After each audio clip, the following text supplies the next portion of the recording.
Some brothers are executives, some are equipment.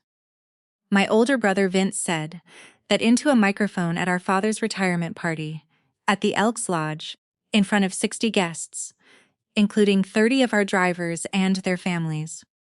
While pointing at a printed chart that split our family's trucking company between him and my other brother, with me staying right where I'm needed, on the floor. And my father, 70 years old, sat through the entire presentation without saying one word, which my brothers took as a blessing. Then Dad stood up, thanked the boys for the chart, and said there was one piece of paperwork they hadn't seen. And he looked at me, at the back table, where I was sitting with the drivers, and said, "Stand up, son, but you need 20 years of context to understand what happened in the next 4 minutes, so let me take you back. My name is Sam. I'm 41, and for 20 years I have run the floor of Kowalczyk Freight, my father's regional trucking company. 31 trucks, 44 drivers, 3 contracts that feed half the grocery shelves in this corner of the state. When I say I run the floor, here's what that means. Because my brothers spent 2 decades making sure nobody at any dinner table ever found out. It means I'm the dispatcher who builds the board every morning at 4 a.m. It means when a reefer unit dies outside Toledo at 2 in the morning with $40,000 of frozen product in the box, my phone rings, not theirs.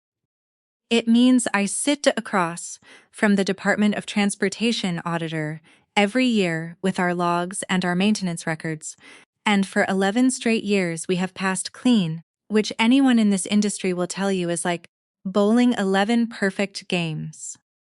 It means I know every driver's kid's name, which ones are getting divorced, which ones can't do overnight runs because of a mother in memory care, and which rookie you never put on the mountain routes in January. Dispatch is chess played with 44 families' paychecks, and I have played it every single morning for 20 years, and I have never once had a title that said so. My title officially is Operations. Just that. One word, no manager, no director. My brother Vince, 47, is Executive Vice President of Business Development. My brother Paulie, 45, is Chief Strategy Officer. I want you to sit with those titles for a second, because I've had 20 years too. Business development, in Vince's practice of it, means golf. He maintains what he calls the relationship pipeline at Maple Hollow Country Club, on a membership the company pays for. And to be fair, I'm going to be fair to my brothers throughout this, because fairness is the only weapon I've ever been any good with. Vince did land us one real contract, in 2011, with a regional grocery chain. He has been retelling that story at Thanksgiving for 14 years. Paulie's Chief Strategy Officer duties consist of forwarding articles about self-driving trucks with the note, "We should discuss," and attending 2 logistics conferences a year in cities with casinos. Between them, my brothers draw salaries that total more than what we pay our 4 most senior drivers combined. I know that number exactly, because I also do the thing nobody with a golf membership wants to do, which is sit with Rhonda in the office every Thursday and run payroll. And Dad. God, this story is really about Dad, so let me build him for you honestly. Stanley Kowalczyk, 70 years old, came over from Poland at 19 with a commercial driver's license and a work ethic that should be studied by science. Started with one used Kenworth in 1979, built the whole thing, the yard, the shop, the name on 44 paychecks, with his hands and his back, and a stubbornness that made him a legend at every truck stop on the I-80 corridor. My father is the finest man I know, and he has one flaw the size of a jackknife trailer. He cannot stand conflict inside his own family. Outside the family, the man negotiated freight rates like a knife fighter. Inside the family, when Vince and Paulie started skimming the cream in their 20s, the titles, the cars, the club, Dad just went quiet. My mother, Celia, made it worse, because Mom has run the same defense for 40 years. Your brothers just always needed more, Sammy.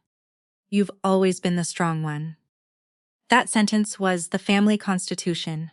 The strong one carries, the needy ones receive. And Dad's silence was the signature at the bottom. Here's my confession, my flaw. The thing I own before this story goes one sentence further. I let it happen. 20 years. I told myself I stayed on the floor because the floor is where the real company lives. Which is true. But it's not the whole truth.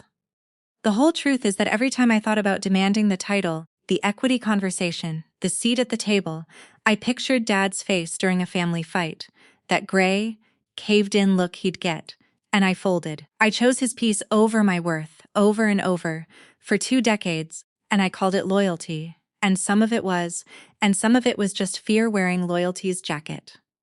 My wife, Dana, has said it to me plainly maybe 100 times. Sam, you're not protecting your dad. You're protecting your brothers from your dad ever having to see them clearly. Dana teaches 8th grade. She sees everything. Now let me give you the year that led to the party, because the party didn't come from nowhere.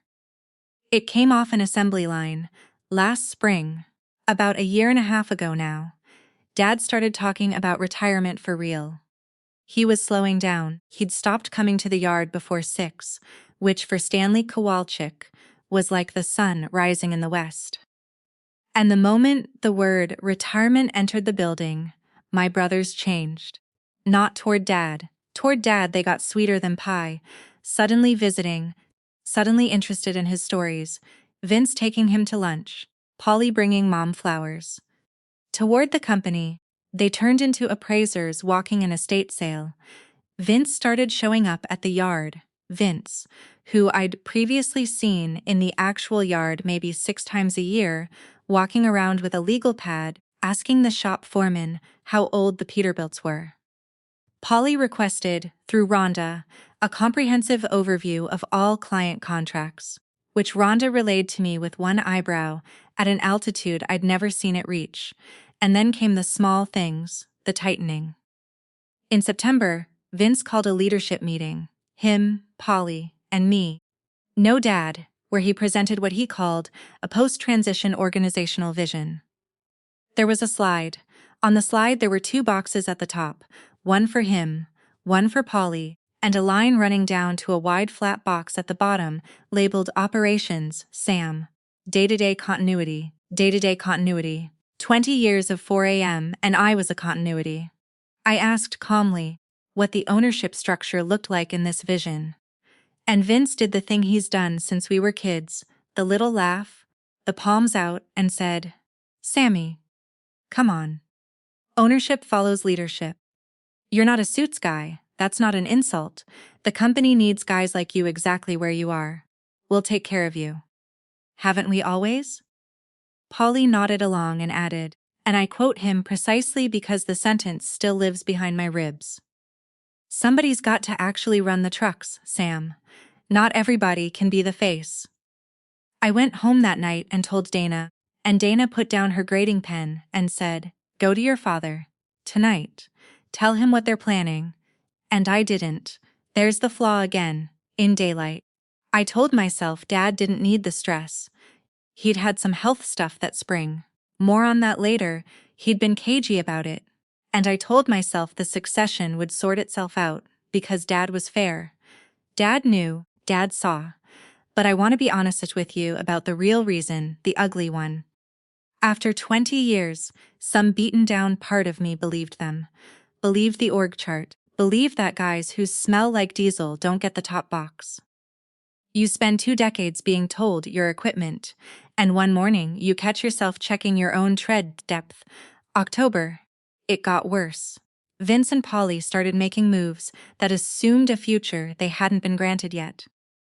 Vince told the grocery chain contact, our biggest client, 11 years, that changes were coming at the top, and floated restructured terms that were frankly insane, terms I only heard about because the client's logistics manager, a decent guy named Herb who has been on the phone with me at midnight more times than either of us can count, called me directly and said, "Sam, what the hell is your brother promising us?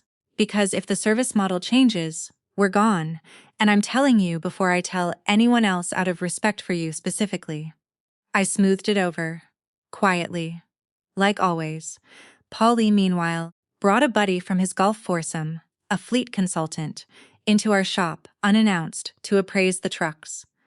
My shop foreman, Gus, 26 years with us, called me at home. Sam, there's a guy in a vest photographing the Peets and talking about asset optionality. Do I let this go on? I drove in. I did not yell.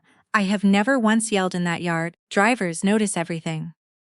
I shook the consultant's hand, walked him to his car, and told Polly the shop was a working facility, and appraisals went through operations. Polly looked at me with genuine puzzlement and said, "This doesn't concern operations, Sam. This is ownership stuff." Ownership stuff. In October, they were already saying it out loud. And here is where I have to plant something, and I'm going to plant it exactly the way I experienced it, which is to say, I barely noticed it at the time. Back in March, 7 months before all this October business, Dad had what the family was told was a dizzy spell. He was out of the yard for about 2 weeks. Mom said blood pressure, new pills, nothing serious, don't fuss, and Dad waved it off harder than he'd ever waved anything. I got dizzy, I'm old, buy me a soda and drop it. 2 things about that stretch registered with me, and then got filed away in the drawer where busy men put things. First, during those 2 weeks, Dad called me, not the office, and asked me quiet questions I'd never been asked before. What did I think of each driver, really? Which contracts would survive a bad recession? If something happened to a company like ours, what breaks first? I answered for an hour and thought, he's bored, he's stuck home, he's being sentimental. Second, twice that spring, I saw a car in the lot that I knew but couldn't place, and finally placed. It belonged to Arthur Grabowski, the company's attorney since 1988, a man who normally appeared exactly once a year, at contract renewal, with Paskey from the Good Bakery. In March and April, I saw Arthur's Buick in our lot 3 times. I remember mentioning it to Rhonda. Rhonda, who knows everything, said, "Insurance review, I think," and I said, "Huh," and went back to the board. Hold on to the Buick. That's all I'll say. Hold on to the Buick. Now, the retirement party. It was set for the first Saturday in November, at the Elks Lodge, because Dad had been an elk for 40 years, and because, in his words, the club with the good pierogi beats the club with the good golf. Mom and my brothers planned it. I want that noted, the planning was theirs. And the guest list came to 60. Family, a few of Dad's old trucking cronies, Arthur the attorney, Herb from the grocery chain, and, this was Dad's one absolute demand, delivered in a voice nobody argued with, the drivers. Every driver who wasn't on a run that night, plus wives, husbands, kids. No drivers, no party, Dad said. They built it too. Vince fought that gently at Sunday dinner. Pop, it changes the tone, it's a business transition event. And Dad looked at him for a second too long and said, "It's my party, Vincent." And that was that. I clocked the phrase, business transition event, the way you clock a low tire. Something's off. Deal with it later. And later came fast. Because a week before the party, I found the easel. I'd swung by Vince's office at the end of the day to drop off fuel reports, and leaning against his wall was a foam core presentation board covered with a cloth, and being the man who checks everything, I looked. It was an organizational chart, printed glossy, titled Kowalski Freight, The Next Generation. 2 photos at the top, Vince, Chief Executive Officer, Polly President, beneath them, divisions, arrows, a whole corporate cosmology, and at the bottom, 1 wide gray box, no photo, operations, S. Kowalczyk, floor manager. Floor manager, they'd finally given me a title, and in the corner of the board, small, a date, the date of Dad's retirement party. They weren't waiting for lawyers or transitions, or even for Dad to formally hand over anything. They were going to unveil their ownership of my father's company at my father's retirement party, in front of the drivers, in front of Dad, as a done deal, and let the applause do the paperwork. I stood in that office holding fuel reports, and I had the fight of my life with myself. 20 years of swallowed moments came up my throat at once. And I'm going to tell you what I did, and you're going to be frustrated with me, and you'll be right to be. I put the cloth back. I went home. I told Dana, who stared at me over the kitchen table and said, "Samuel, call your father." I said the thing I'd been saying for 20 years one last time. The last time I would ever say it. "It'll break his heart, Dana. Let him have his party. I'll deal with it after." Dana looked at me for a long time, and then she said something I didn't understand until 4 days later, at the lodge. She said, "Sam, has it ever occurred to you that your father might already be dealing with it? That man drove trucks through the Carpathians. Everybody keeps protecting Stanley Kowalczyk from information. Maybe find out first what Stanley Kowalczyk already knows." I slept badly. I did not call Dad. Flaw, daylight. On the record, the party. First Saturday in November, the Elks Lodge, the big hall with the wood paneling, and the deer heads and the smell of 40 years of fish fries soaked into the walls. 60 guests. Long tables, kielbasa and pierogi from the ladies' auxiliary, a cake-shaped. The drivers commissioned this themselves, like Dad's original 1979 Kenworth, down to the correct paint. I sat in the back with the drivers and their families, which is where I've sat at every company event for 20 years, and where, I want to be clear, I genuinely prefer to sit. Gus the foreman on my left. Old Marv, our senior driver, 31 years with us, on my right. Dana beside me, watching the room the way 8th grade teachers watch a cafeteria, which is to say, seeing everything before it happens. Dad held court up front in his good brown suit, and for an hour it was perfect. His trucking cronies told the story about the blizzard of '93. Herb from the grocery chain gave a little toast about 11 years of clean service. Arthur Grabowski, the attorney, sat quietly near the front, with a leather satchel under his chair, eating pierogi, and I remember. This is real, I remember it landing and sliding off me. Thinking it was nice of Arthur to come, and noticing that he had brought his satchel to a retirement party, and thinking, lawyers, and reaching for another kielbasa. At 8 o'clock, Vince took the microphone. He'd dressed for it. New suit, club tan, and Polly flanked him, carrying the covered easel board up to the front, like an altar boy. Vince tapped the mic, did his room-warming laugh, thanked everyone for coming on behalf of the family. Then, folks, tonight isn't just about honoring Pop, it's about the future. Because a company like this doesn't retire, it transitions. And Polly and I have spent months preparing to carry this legacy forward. Pop, this is our gift to you. You can rest easy. We've got it from here. And Polly pulled the cloth off the easel. There it was, glossy under the lodge fluorescence. Vince, Chief Executive Officer, Polly President. The divisions, the arrows, the wide gray box at the bottom. Vince walked the room through it with a laser pointer. At the Elks, narrating their vision, modernized leadership, strategic asset review, streamlined operations. I watched the driver's tables while he talked, because the driver's tables are the only weather report I've ever trusted, and the weather was going dark. Gus had his arms crossed. Marv was looking at Dad. The wives had gone quiet in that specific way that precedes either walkouts or funerals, and then Vince got to me. He found me at the back table, extended his glass, warm as a heat lamp, and delivered it. And of course, Sammy, our rock. Sam stays right where he's needed, on the floor, keeping those wheels turning. Because hey, and here he grinned at the room, inviting it in, some brothers are executives, and some brothers are equipment. And this company needs its equipment. He laughed. Polly laughed. At the family tables, a couple of cousins laughed the reflex laugh. My mother, I saw it, I'll never unsee it, smiled and clapped her fingertips together, twice, like it was a toast. The drivers did not laugh. Not one. 40-some people from the back tables sat in a silence so total and so pointed that Vince felt it, mid-grin, and I watched him decide it was awe. And me. I'm supposed to tell you I burned. But here's the truth. I went cold and clear, and I stared at my beer and did the math on 20 years.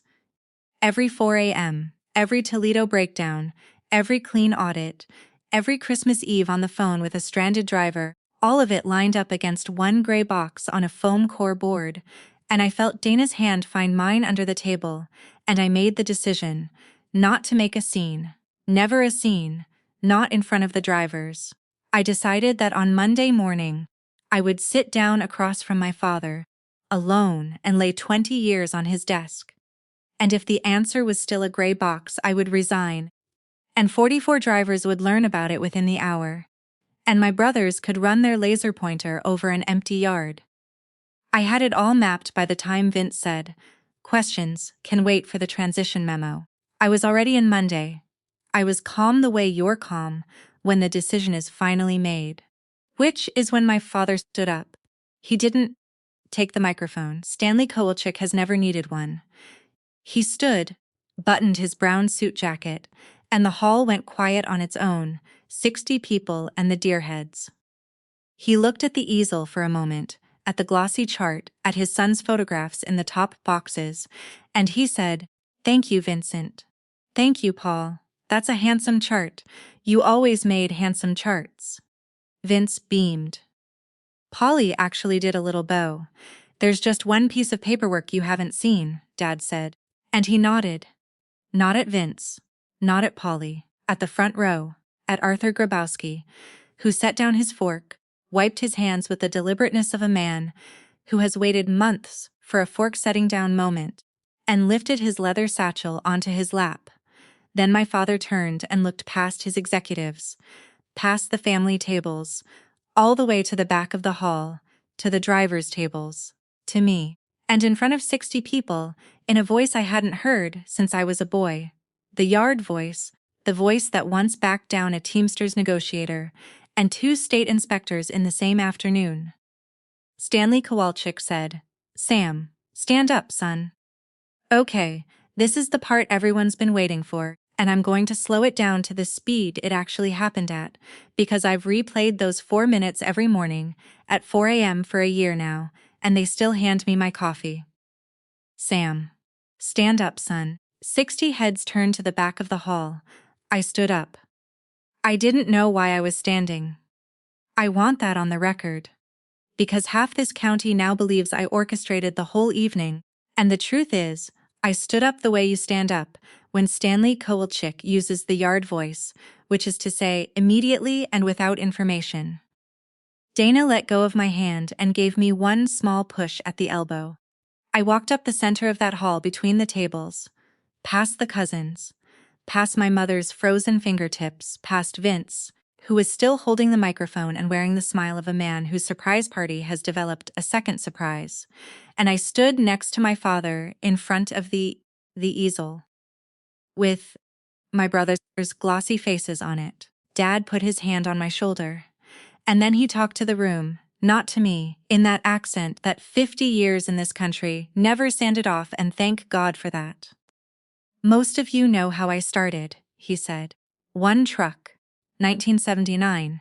What most of you don't know is what happened this March in—" He paused, and I felt his hand tighten slightly on my shoulder, and I understood 1 second before he said it, and my stomach dropped through the lodge floor into the earth. In March, I didn't have a dizzy spell. In March, my heart stopped for 11 seconds in the cardiologist's office, and they put a little machine in my chest, and they told me to get my affairs in order, and I told nobody, because Celia would fuss, and my sons would circle. He said it flat, like a load manifest. 60 people did not breathe. My mother made a sound and put her hand over her mouth. I turned and looked at my father. I'd stopped seeing the room entirely, because for 2 weeks in March I had answered this man's quiet questions, on the phone thinking he was bored, and he had been sitting there with a machine in his chest, taking notes on his own succession, and I hadn't seen it. Nobody had seen it. That was the point of him. Nobody ever saw Stanley coming, including his own heart. So I got my affairs in order, Dad said. Arthur Grabowski, attorney at law since before my voice changed, stood up from the front row, opened the leather satchel, and took out a binder. Navy blue, thick, tabbed. He walked it to the easel and set it on the ledge, physically on the ledge, resting against the foam core chart, covering the top boxes, covering my brother's photographs. And if you think that placement was an accident, you have never met a Polish lawyer. With a sense of theater. Then Arthur put on his reading glasses and addressed the hall in the voice he usually saves for closings. On March 14 of this year, Arthur said, Stanley Kowalczyk executed the Kowalczyk Family Succession Trust. Under its terms, 100% of the voting shares of Kowalczyk Freight, Incorporated, transferred into the trust, effective upon Stanley's retirement date. He looked over the glasses. Which, per the amendment he signed Tuesday, is tonight. A beat. The trustee of the Kowalczyk Family Succession Trust, with full voting control, and the designated successor chief executive officer of Kowalczyk Freight, is Samuel Kowalczyk. I want to describe the sound the room made, and I can't, because it made every sound at once. The driver's tables detonated. Gus was on his feet before Arthur finished my last name. Marv slapped the table so hard the pierogi jumped, somebody's wife whooped, and 40 people who haul freight for a living started applauding with hands like canned hams. The family tables made the opposite sound, a kind of collective intake, 60 years of assumptions, leaving the building through every mouth simultaneously. My mother said Stanley, in a tone I'd never heard her use. And under all of it, close to me, I heard Vince say into the still live microphone, quietly, involuntarily, the single word. What? Arthur wasn't done. Arthur, I would learn, had been waiting since March to not be done. The trust further provides, he continued, that the shares held by Vincent Kowalczyk and Paul Kowalczyk convert, as of tonight, to non-voting stock. Their dividends continue. Their employment with the company, however, is governed by Section 9, which conditions any officer salary on. And here Arthur read directly from the binder, savoring it the way he savors the good bakery's pasky. Demonstrated material contribution to operations, as determined by the trustee. As determined by the trustee. 60 guests did the math on who the trustee was, at the same moment my brothers did. Vince's laser pointer was still in his hand. I watched his thumb click it on and off, twice, pointlessly, a man pressing the button of a universe that had stopped responding. Then Dad took the last word, because it was his party and his company, and his heart with the machine in it, and he earned the last word 50 years ago. He stepped up beside the easel, looked at the glossy chart peeking out from behind the navy binder, and he said, gently, which made it land like a dropped engine block, Vincent.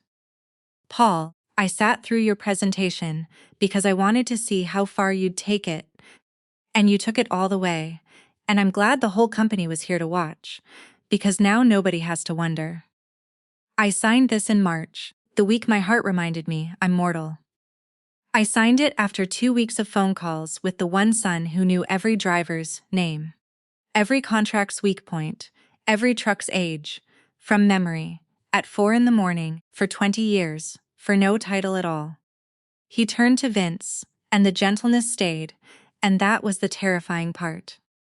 You called your brother equipment, Vincent, in front of his men, so let me say it in language from your chart. My father put his hand flat on the navy binder. The company goes where the 4 a.m. calls went. The equipment owns the trucks now. I need to tell you what happened in the next 90 seconds, in order, because everyone asks and because the order matters. First, the drivers sang. I'm not kidding. Marv, 31 years with us, who has a voice like a gravel chute, stood up and started Sto lat, the Polish birthday song, May he live 100 years, because it's the only Polish song the drivers know. They sing it at Dad every year, and it was the wrong song, and it was the perfect song, and 40 freight haulers and their families sang "Stow Lat" at me and my father in the Elks Lodge, while my brothers stood next to their easel in the wreckage of their org chart. Dana told me later she cried through the whole thing and simultaneously took a video because my wife contains multitudes. Second, my mother reached the front of the hall, and I watched her choose, in real time, in front of witnesses, which crisis to have. Her husband had just revealed a heart implant he'd hidden for 8 months. Her youngest son had just been handed the family company. Her 2 older sons had just been publicly converted to non-voting stock. Celia Kowalczyk looked at all 3 fires, and she went to Vince. She put her hands on Vince's face. That was her choice. I clocked it, filed it, and felt 20 years of understanding click into place like a fifth-wheel coupling. It didn't even hurt, quite. It was more like finally getting the diagnosis for a pain you'd had so long. You thought it was just your posture. Third, Vince found his voice, and what he found was exactly what he was. He didn't ask about Dad's heart. Neither of them. I want this in the permanent record. 60 witnesses will back it. Neither of my brothers, in the entire remainder of that evening, asked our father a single question about the cardiac arrest he had just disclosed. Vince turned to Dad, red coming up his collar, and said, "This is insane. You blindsided us. In public. Do you know what this does to my position? I have people. I have conversations in motion. You just embarrassed me in front of." And he gestured at the hall, at the drivers, and finished, "In front of the staff, the staff." The hall heard it. Gus, arms crossed, said, not loudly, but the lodge has good acoustics. "We heard that too, Vince." And my father looked at his oldest son and delivered the quietest, worst thing he said all night. "Vincent, your brother got embarrassed in front of these families for 20 years, and they never once thought less of him. Look around and ask yourself why that trick won't work for you." Polly, for the record, said almost nothing. Polly had gone the color of lodge paneling and was looking at the binder on the easel, with the expression of a man rereading a test he'd guessed on. Remember that. Polly's silence turns out to be the most important silence in this story. My brothers left before the cake. Vince snapped the easel board under his arm. He took the chart, took it home, which detail I will treasure until I die, and marched Polly and my mother out the side door. And the party, I am morally obligated to report, got better. The ladies' auxiliary cut the Kenworth cake. Dad and Marv told the blizzard of 93 stories agree, with both of them talking at once. Herb from the grocery chain shook my hand and said, 11 years I've been dealing with the real management of this company at midnight. Nice of the paperwork to catch up. And at the end of the night, my father, 70 years old, 11 seconds, a machine in his chest, a secret kept for 8 months, sat me down at the emptied head table with 2 coffees and said, "The thing I'll be carrying into my own last day."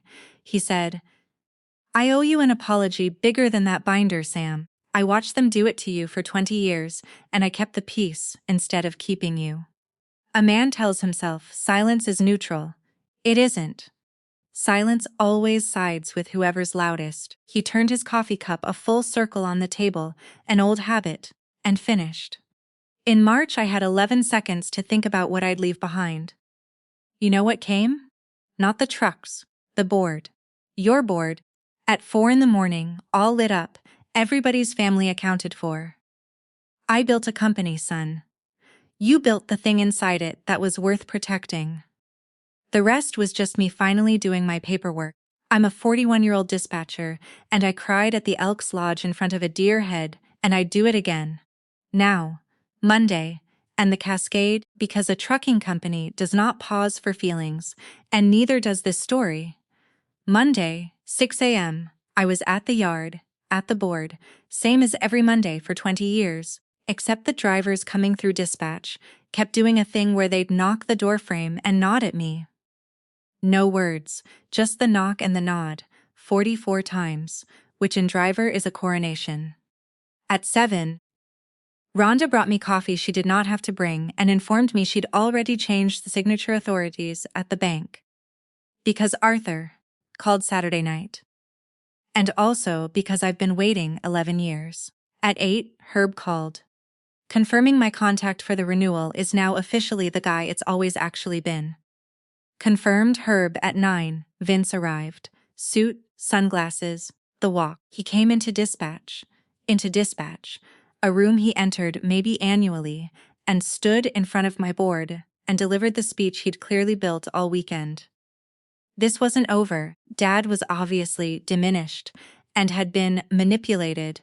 His attorney would be reviewing everything, and until then, he'd be continuing in business development as normal, because clients need continuity. I let him land it all. Then I did the thing I decided at 4 a.m., which was to be exactly, boringly fair. Fair as a weapon, the only one I've ever been good with. I said, Vince, your salary continues under Section 9 if the work does. Here's what business development means starting today. A pipeline report, in writing, every Friday. Real prospects, real numbers. The club membership converts to a documented client entertainment budget with receipts. And the grocery chain is mine. Herb's request, in writing. I'll show you. Bring me business, and you're an executive. That's the whole test. It's the same test the drivers take every day. Vince stared at me for a long moment, and then he said the sentence that told me exactly how the next 90 days would go. I don't report to the floor, Sammy. He quit Thursday. Emailed the resignation at 11 p.m. To Dad, not to me, copying our mother, subject line effective immediately, containing the phrase, I will not be devalued by a family that has forgotten what leadership looks like. And then Vince went out into the marketplace to be valued. And folks, I need to tell you what he found out there, because it's the purest karma in this entire saga. And I didn't lift one finger to cause it. Vince had spent 20 years believing the golf course was his asset, the relationships, the network, the pipeline. Within a month, word came back through the industry grapevine, which in regional trucking is faster than fiber optic. A competitor, Freeman Logistics, had been courting him for years at the club. Big talk. Anytime you want to make a move, Vince. He made the move. The offer that materialized was a commission-only sales role, no salary, no title, contingent on, and Herb, who golfs with Freeman's ops director, quoted this to me with visible joy, the book of business he could port over. They didn't want Vince. They wanted Kowalczyk Freight's contracts, which Vince did not control. Because contracts follow service, and service was the floor, and the floor was me. 2 other conversations in motion evaporated the same way, the moment it got out that Vince held non-voting stock and no operational authority. The network had spent 20 years being friendly with his access. Subtract the access, and the golf course, it turns out, was just grass. Polly's Monday went differently, and here's where this story grows, the part I didn't see coming. Monday, 7:30 a.m., Polly walked into the yard. Not into the office. Into the yard. Wearing, and Gus made me come to the window to witness it, work boots. New ones, tags freshly off, price sticker still ghosted on one sole. My brother Polly, 45 years old, chief strategy officer of 2 logistics conferences a year, stood in the middle of my dispatch room in stiff boots and in front of Rhonda and 2 drivers, said the following, which I am reporting verbatim because it earned verbatim. I read Section 9 about 10 times this weekend. Material contribution to operations. He looked at the board, the big board, 44 names, 31 trucks, the whole state in magnets, and he said, I've drawn a salary off this thing for 20 years, and I couldn't tell you what one of those columns means. So, whoever has time, teach me the board. Dispatch went silent. I looked at my brother for a long 3 seconds, checking for the angle, because 20 years teaches you to check for the angle. And I couldn't find one. What I found was a 45-year-old man who'd watched his father reveal a heart machine, and his life reveal itself as a title on foam core and had spent the weekend doing the one strategic analysis of his career that mattered. I said, "Marv, you've got a trainee." And Marv, 31 years, looked Polly up and down, boots to face, and said, "First lesson's free, Chief. Coffee's not. Machine takes quarters. I'm going to compress 90 days. Because this genre demands the regret parade, and I intend to deliver it in full, but I want Polly's 90 days on the record first, because they're the genuine repair, and genuine repair is rarer than revenge." He came every day. He was terrible. Sincerely, comically terrible. He sent a reefer load to the dry goods dock his first week, and Marv made him apologize to the truck. But he came at 6, then at 5:30, then, the morning I knew it was real, at 4, unasked, with 2 coffees, and he sat next to me while I built the board and asked questions and wrote the answers in a little notebook, like a rookie, which is what he was. Somewhere around week 6, he handled his first breakdown call solo. Flat tire outside Sandusky, minor stuff, and when the driver rolled in the next day, he told me, "Your brother stayed on the phone with me the whole wait. Didn't need to." Week 10, Polly found $40,000 a year in fuel card fees we'd been overpaying, because it turns out a man who's attended 20 logistics conferences absorbed something after all. It just needed a reason to matter. I moved him to a real role, operations analyst, posted salary, reporting to me, and he took the reporting to me part without one flicker. The night I told Dad about the fuel cards, my father was quiet on the phone for a moment, and then said, 11 seconds, Sam. Look what came out of 11 seconds. Now, the regret parade. Floats in order of arrival. Float 1, week 2, my mother. Celia arrived at my house on a Tuesday evening with a Tupperware of Gowampki, the family instrument of diplomacy, and sat at my kitchen table across from me and Dana, and I genuinely believed, for about 90 seconds, that this was the apology. It opened promisingly. "Sammy, this whole thing has broken my heart." Then it turned, the way it has turned my whole life, on the axle it always turns on. "But what your father did to Vincent, in public, you have to fix this. Give your brother his position back. A real one, a vice president something. You have the power now, and family is family, and Sammy." And here it came, the family constitution, recited one more time under my own roof. "Your brothers just always needed more. You've always been the strong one. Strong ones bend." Dana's hand found my knee under my own kitchen table, the same hand, same knee, as the lodge. And I looked at my mother, and for the first time in 41 years, I answered the Constitution out loud. I said, "Mom, Vince has a standing offer of employment, in writing, same as everyone. What he doesn't have anymore is a salary for being older than me." And I need you to hear this next part, because I've waited 20 years to say it, and I'll only say it kindly once. They needed more was never true. They wanted more. I needed more. I needed one dinner where somebody asked what I did all day. You fed the wanting, and starved the needing, and called it fairness. I'm not angry anymore. And the Gowampki smell great, and you're welcome at this table every Sunday of your life. But the Constitution's been amended. Dad amended it in March, in front of witnesses. My mother cried, and some of it, I believe, was real, and she stayed for dinner, and she has come most Sundays since, and she has never once repeated the sentence. That's not an apology. But at her age and mine, a retired sentence might be the closest dialect of one, and I've decided to accept it in translation. Vote 2 weeks 3 through 8, the auxiliary monkeys. An aunt called to say Dad had always been cruel to Vincent. This would be the aunt whose driveway our trucks have plowed free for 15 years, scheduled by me. A cousin posted, vaguely, about people who steal birthrights, then direct messaged me 2 weeks later, asking if we were hiring for the office. Vince's wife told my wife at the grocery store that Sam always was the sneaky one, and Dana, 8th grade teachers, folks, replied, sneaky, 20 years of 4 a.m. shifts.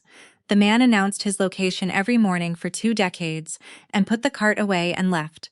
fell at 3-day 91. Vince. He called me on a Thursday afternoon and asked to meet, not at the yard, at a diner 2 towns over, which told me everything about the state of the empire. He was already in the booth when I got there. And I want to describe my brother honestly, because this genre runs on villains, and Vince spent 20 years auditioning for the role. But what sat in that booth was just a 47-year-old man who'd discovered, in 90 days, the market price of a handshake with nothing behind it. The tan had faded. The watch was gone. I didn't ask. He did some throat clearing about dust settling, and everyone said things, and then he got to it.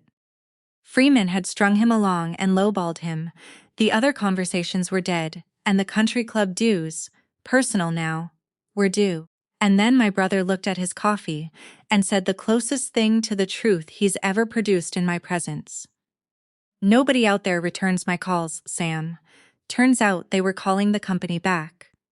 The whole time. I thought I was the signal. I was the ringtone. He didn't apologize. I want to be precise for the comment section. At no point did Vince say the words. What he said was, so. Section 9. Hypothetically. What's on offer? And here is what I did, and half of you will call it weakness, and half of you will call it the whole point of the story, and I've made my peace with both halves. I took a printed sheet out of my jacket, because I'd known this diner was coming since the night he took the easel home, and slid it across the table. Regional sales roll. The posted salary, the same one on the board in the break room, to the dollar. Commission structure identical to our other sales reps. Reporting line, to the operations analyst, to Polly. Who reports to me? Vince read it twice.